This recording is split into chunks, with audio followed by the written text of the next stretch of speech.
질문은 답을 위한 것이 아니라 변화를 위한 것이다.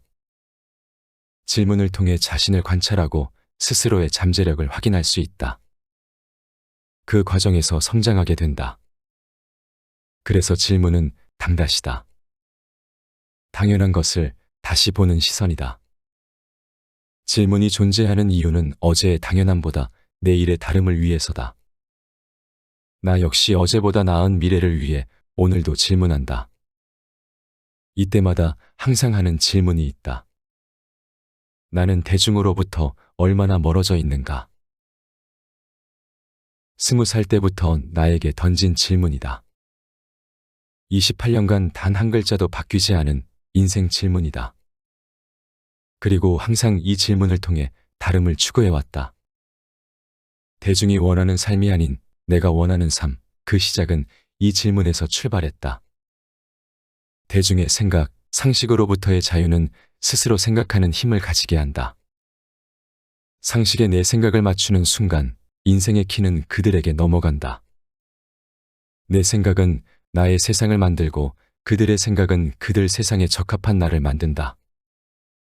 그 차이를 기억하고 질문하라. 나는 대중과 얼마나 다른 생각을 하고 있는가? 얼마나 다른 일상을 사는가? 다름이 많아질 때 성장할 수 있다. 습관이 집단화될 때 그것을 관습이라 부른다. 대중은 관습 속에 살아간다. 그 관습 속에서 대중은 상식을 이야기한다. 대중은 원그당의 당원이 되어 철저히 그 역할을 수행한다. 권위자의 의견을 사실로 받아들이고 자신의 의견인 양 아무 사유도 없이 따르고 습관처럼 살아간다. 왜 그렇게 생각해라는 질문에 그들은 이렇게 대답한다. 원래 그래, 그냥 그래, 당연히 그래. 대중이 가장 많이 쓰는 표현이다. 그 당연함을 다시 보는 시선이 없다. 원그당에 세뇌된 자신을 바라볼 수 없어서다. 그 중독에서 벗어나라. 원그당을 탈퇴하고 대중과 멀어져라. 대중과 멀어짐 속에서 비로소 다른 길을 걸을 수 있다. 역사 이래 대중이 부자가 되는 사회는 없다. 그들과 다른 사람이 되어갈 때 부자의 모습으로 조금씩 성장하게 된다.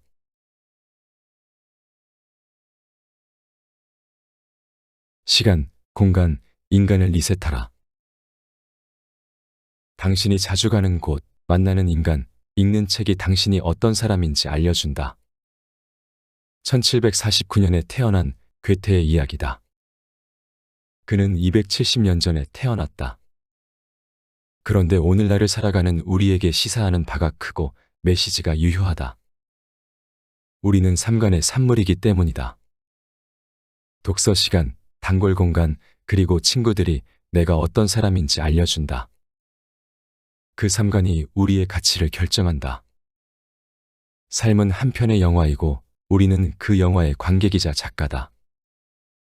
어떤 영화든 쓸 수 있기 때문에 자신을 왕의 자리에 놔둘 수 있고 거지 자리에 배치해도 된다. 회장의 배역을 줄 수도 있고 직장인의 역할도 줄 수 있다. 영화 설국열차의 계급 서열처럼 자신을 열차 앞칸에 둘 수도 있고 가장 끝자리에 둘 수도 있다. 이 자리는 내가 정한다. 어제와 똑같은 시간을 보내고 똑같은 장소를 오가면서 인생이 바뀌길 바라지 마라. 하지만 대부분은 나와 처지가 비슷한 친구와 통화하고 술 마시고 시간을 보내면서 성장을 기대한다. 아침에 일어나 직장에 출근하고 퇴근하고 집에 와 넷플릭스를 보면서 성공을 꿈꾼다. 매일 똑같은 장소에서 똑같은 시간을 보내면서 무슨 변화가 있을까? 움직임이 있어야 인생이 변한다. 운은 변화 없이 생기지 않는다. 나도 모르는 운의 행보는 오늘의 운세가 되고 운명이 된다. 우연히 가입한 연극 동아리에서 매일 의사로 말하고 행동하는 나를 만났다. 그 운과 운세가 나의 운명이 되어 지금 펼쳐지고 있다. 스타벅스에서 끄적인 글들이 한 권의 책이 되었고 술자리에서 이야기한 리프팅 밴드는 오마이턱이라는 제품이 되었다. 일상에서 일으킨 사소한 움직임이 나비의 날갯짓이 되어 삶의 태풍을 만든다. 그 작은 움직임이 지금 모습의 출발이었다. 자주 가는 공간이 나를 바꾼다. 일을 마치면 카페에 가서 책을 읽든 헬스장에서 운동을 하든 학원에 가서 공부를 해라. 그것도 싫으면 동네 한 바퀴를 뛰어라. 퇴근하고 늘 가던 곳을 가지 마라. 사람은 집과 직장에 또 다른 장소가 있어야 한다. 자신의 즐거움과 의미를 찾을 수 있는 공간, 나의 제3공간이 있어야 한다. 미국의 도시사회학자 레이 올든버그는 더 그레이트 굿 플레이스에서 현대인의 고독과 소외감 해소를 위해 제3의 공간에 대해 이야기했다. 그는 삶의 기본이 되는 집과 일터라는 공간뿐만이 아니라 비공식적인 생활을 위한 제3의 공간이 필요하다라고 말한다. 이는 단순히 인간관계에만 해당하는 얘기가 아니다. 관계적 문제를 넘어 한 사람의 성장과 발전에도 나만의 공간은 반드시 필요하다. 나는 책을 읽거나 글을 쓸 때 스타벅스를 이용했다. 집에서 글을 쓸 때도 있다. 하지만 퇴근하는 길 눈앞에 보이는 스타벅스는 나의 지필 공간이었다. 그곳을 지날 때면 가슴이 두근거렸다. 하루의 즐거움을 이곳에서 만끽할 수 있기 때문이다. 또 다른 곳은 골프 연습장이다. 일을 마치고 옷을 갈아입고 그곳을 향할 때 내 머릿속은 이미 나의 스윙으로 채워진다. 야간 라이딩을 할 때도 있다. 밤 공기를 마시며 2개의 바퀴와 내가 한 몸이 된다. 페달을 통해 전해지는 땅의 울림과 하늘에서 쏟아지는 달빛의 향연, 코끝을 스치는 가을의 밤바람이 마음을 두드린다. 작년에 수강한 명상 수업도 생각난다. 저녁 늦게까지 이어지는 마음 공부의 시간, 그 시간 속에서 세상과 내가 하나가 됨을 느낀다. 그렇게 나는 변하고 진화해 갔다. 그 시작은 내가 가는 장소였다. 내가 자주 가는 공간이 나를 변하게 했다. 책을 읽게 하고 몸을 쓰게 했으며 명상하게 했다. 삶의 3가지 기본기는 공간이 주는 선물이었다.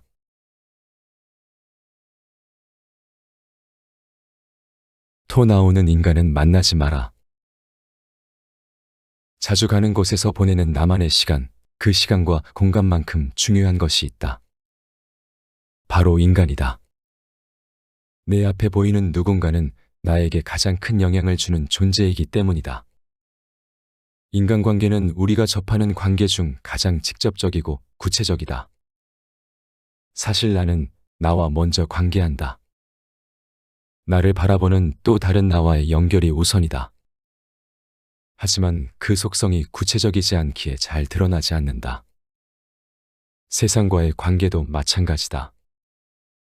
우리에게 직접 말하거나 조언하지 않고 간접적으로 표현할 뿐이다. 하지만 가족, 친구, 동료, 지인들과의 인간관계는 직접적이고 구체적이다. 사람 인자의 모습처럼 서로 영향을 주고받으며 기대어 존재하기 때문이다. 당신의 주위에는 어떤 사람들이 있는가? 나에게 좋은 에너지를 주고 긍정의 기운을 주는 사람이 많은가?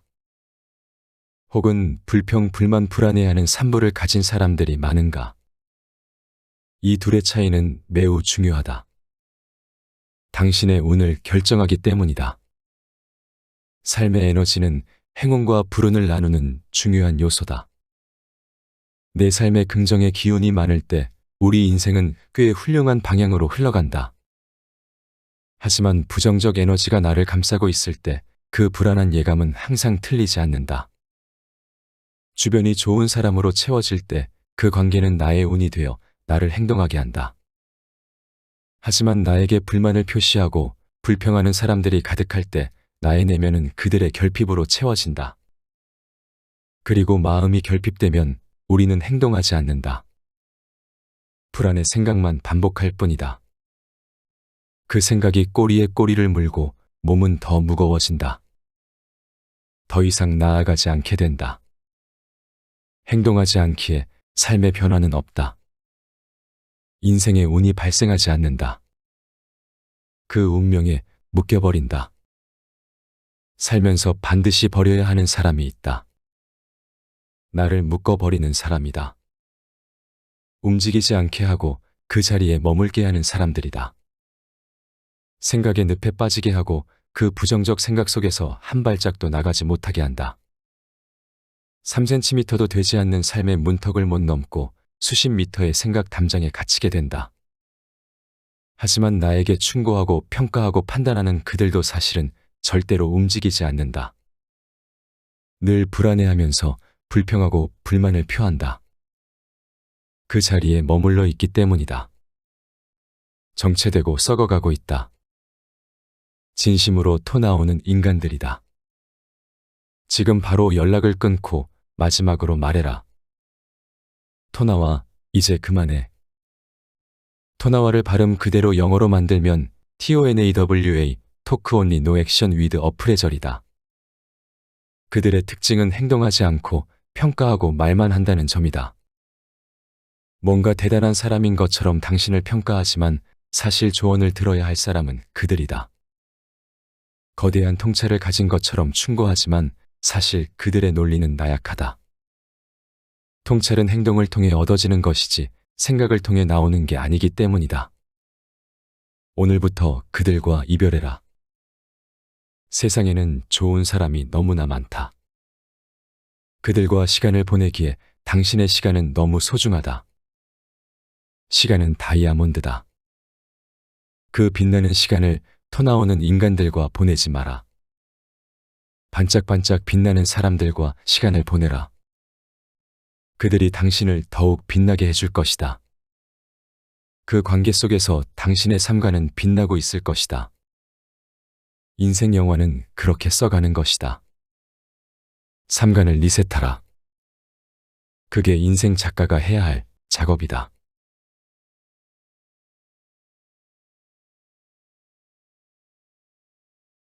오롯이 삶을 즐기는 두 가지 방법. 사는 게 즐거워지는 두 가지 방법이 있다. 하나는 부처의 방식이고 다른 하나는 내 방식이다. 인류 역사상 깨달음의 최고 경지에 오르신 분이 있다.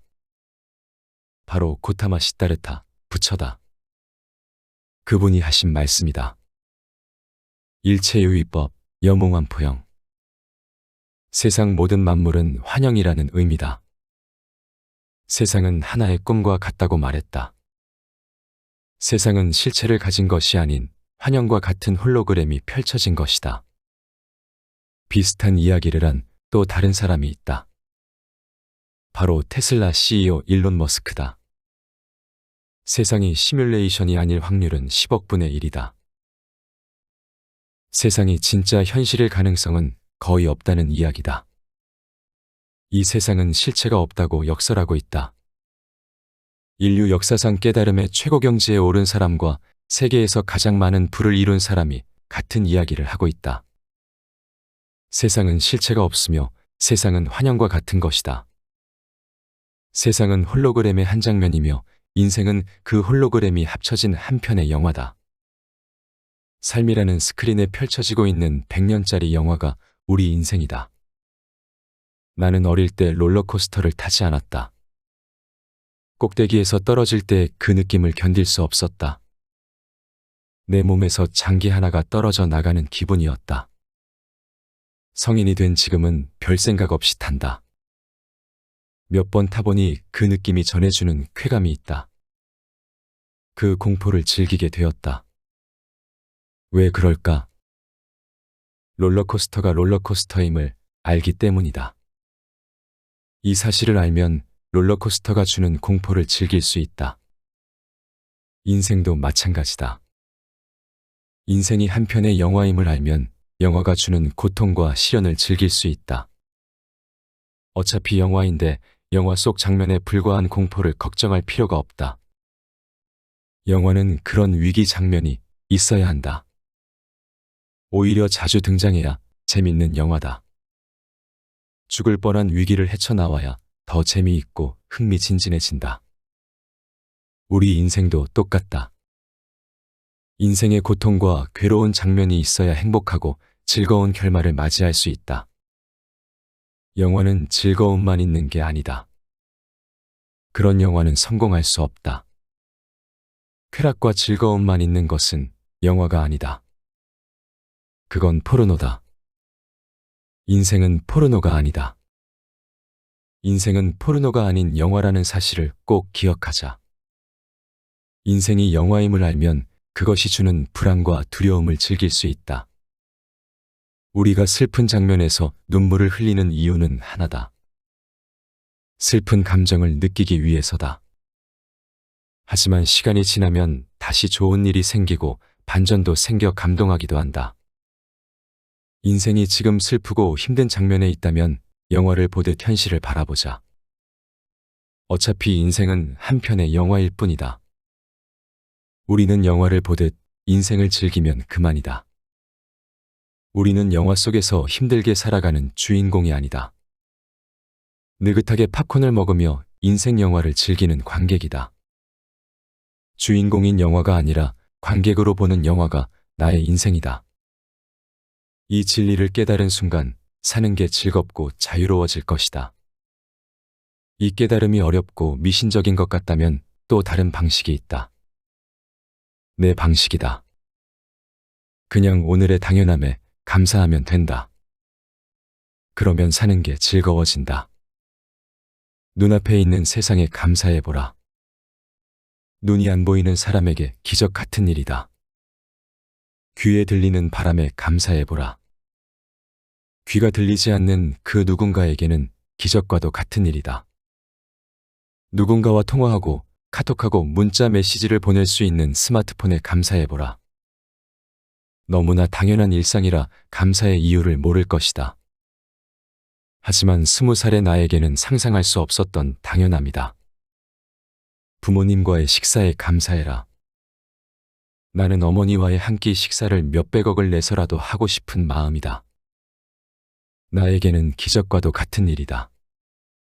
오늘의 당연함은 누군가에게 기적 같은 일이고 과거의 당신이 상상치 못했던 일상이다. 그리고 미래의 당신에게도 꿈과 같은 일이 될 것이다. 오늘은 70살의 내가 그토록 원하는 48살의 하루기 때문이다. 그 당연함에 감사해보라. 지금 주변을 둘러보자. 지금 당연하게 누리는 것들은 10년 전 꿈꿔왔던 것들이다. 당시에는 상상하지 못했던 것들을 당신이 소유하고 있을 것이다. 그 미래가 현실이 된 지금, 오늘의 당연함을 사랑하고 감사해보자. 그러면 사는 게 즐거워진다. 10년 뒤 지금 꾸는 꿈이 이루어진다면 어떤 기분이 들까? 하루하루가 행복하고 하늘을 나는 기분이 들까? 절대 그렇지 않다. 과거에 그랬던 것처럼 미래에도 그것은 당연해질 것이다. 그러니 지금의 당연함을 감사하고 즐겨라. 그 느낌이 미래를 느끼는 방법이다.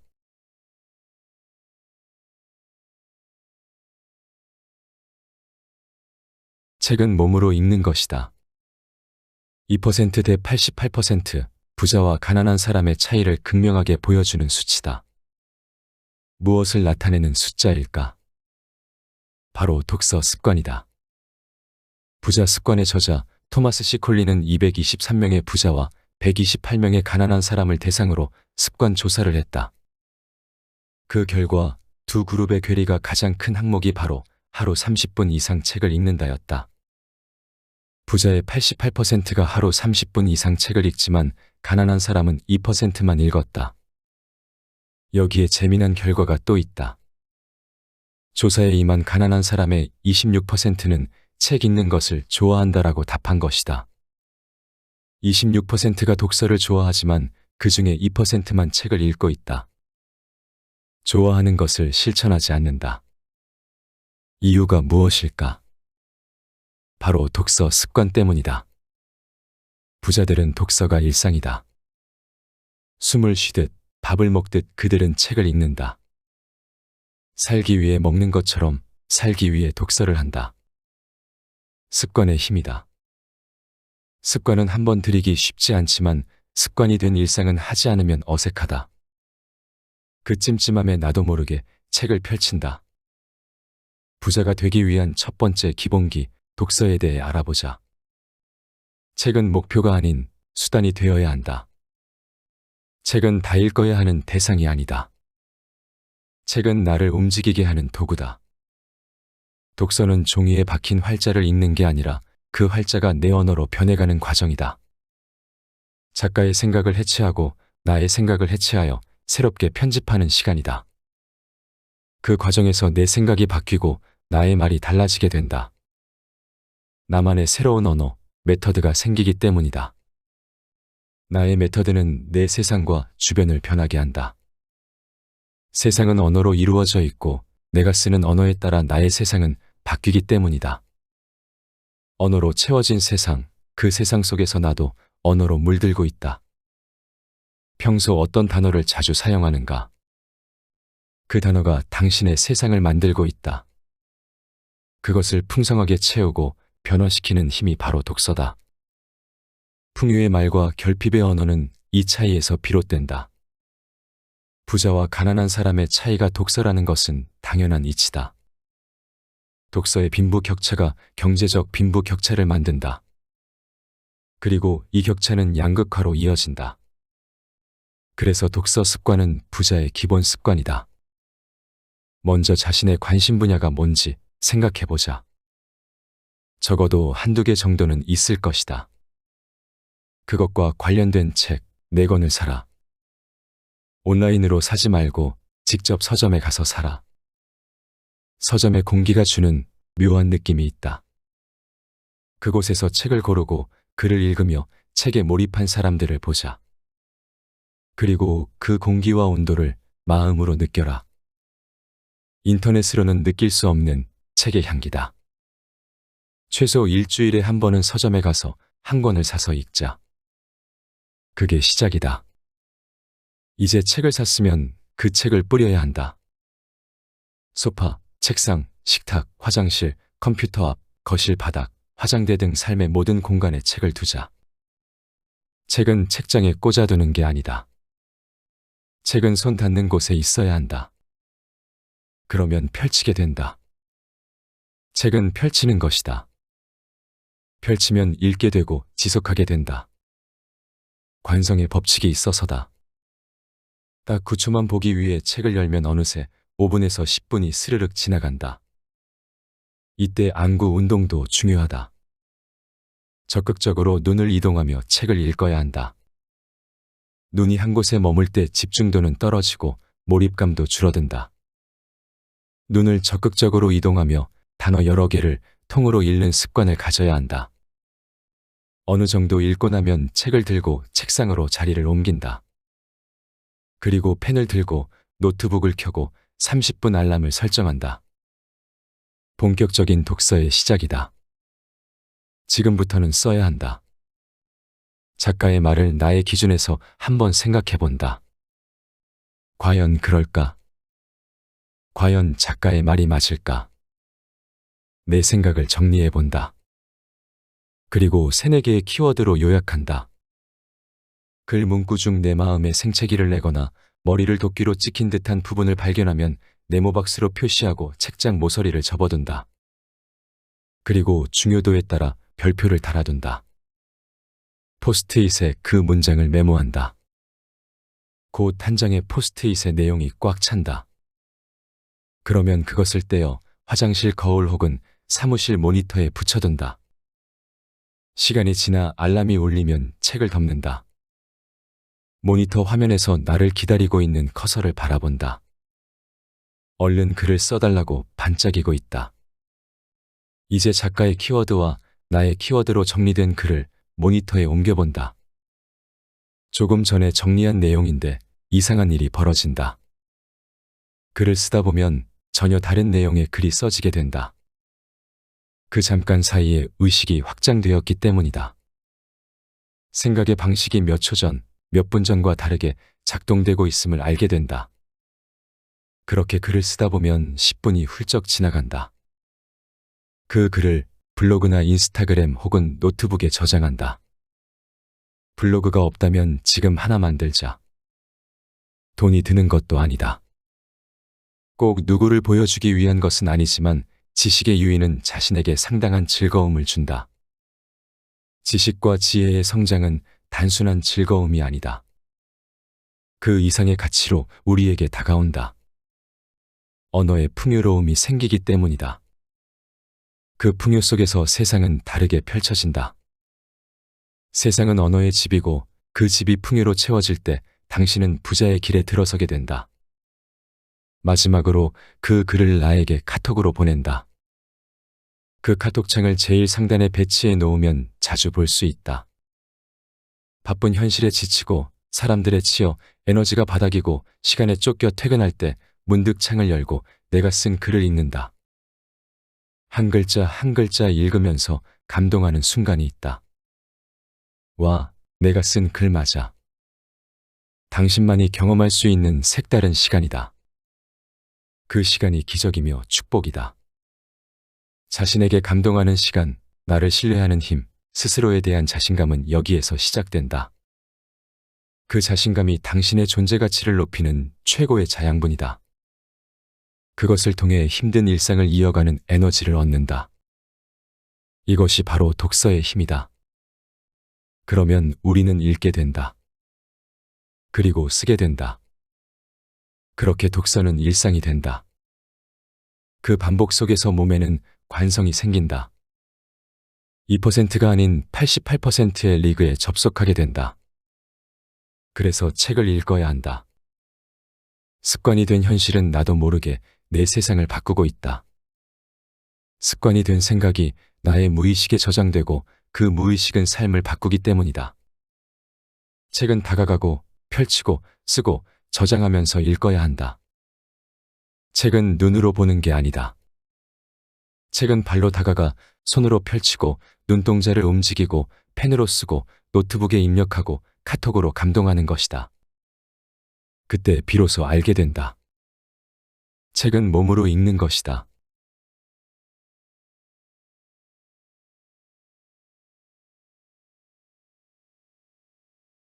앞에서 소개한 내용은 나는 나의 20살을 가장 존중한다에서 가져왔다. 저자는 책 제목처럼 자신의 20살을 가장 존중한다고 말했다. 대부분 후회와 아쉬움으로 점철될 수 있는 그 시간을 어떻게 보냈기에 그렇게 말할 수 있는 걸까? 그는 수중에 가진 것이 몇천 원이 전부일 정도로 가난했던 시절에도 꿈만은 가난하게 꾸지 않았다. 새로운 꿈에 도전하기 위해 다시 공부를 시작하면서 어떤 마음으로 어떻게 운명을 바꾸었는지 잘 알고 있기에 지금의 자신을 만든 20살의 나를 가장 존중한다고 말하는 것이다. 당신의 20살은 어떠했는가? 그때의 나에게 아쉬움이 남는다면 먼 훗날 미래의 당신이 지금의 당신을 가장 존경한다고 말할 수 있도록 새롭게 시작해보자. 지금까지의 삶의 방식으로 커다란 성공을 거두지 못했거나 행복한 인생을 살지 못했다면 오늘부터 한번 바꿔보자. 저자는 삶을 바꾸려면 3가지를 기억하라고 말한다. 첫째, 삶이 변하려면 먼저 현실 회로가 바뀌어야 한다. 우리의 현실을 출력하는 현실 출력 회로는 무의식이다. 그 무의식에 있는 생각의 씨앗이 바뀌어야 한다. 그 씨앗인 관념과 열매인 현실이 하나임을 알아야 한다. 둘째, 삶의 기본기를 쌓아야 한다. 그 기본기가 독서, 운동, 명상이다. 뻔하고 진부한 이야기 같지만 이 3가지를 매일 하는 사람은 거의 없다. 나는 매일 1시간 독서, 1시간 운동, 3분 명상을 하고 있다. 이것을 하는 사람과 하지 않는 사람은 앞으로는 절대 만날 수 없다. 10년이 지나면 너무나 멀어져 있기 때문이다. 마지막으로 즐겁게 살자. 굳이 열심히 살 필요 없다. 열심히는 오늘을 위해 사는 것이 아니다. 열심히는 내일을 위해 오늘을 희생하는 모습이다. 대신 충실히 살면 된다. 지금 이 순간을 충실히 보내면 그걸로 족하다.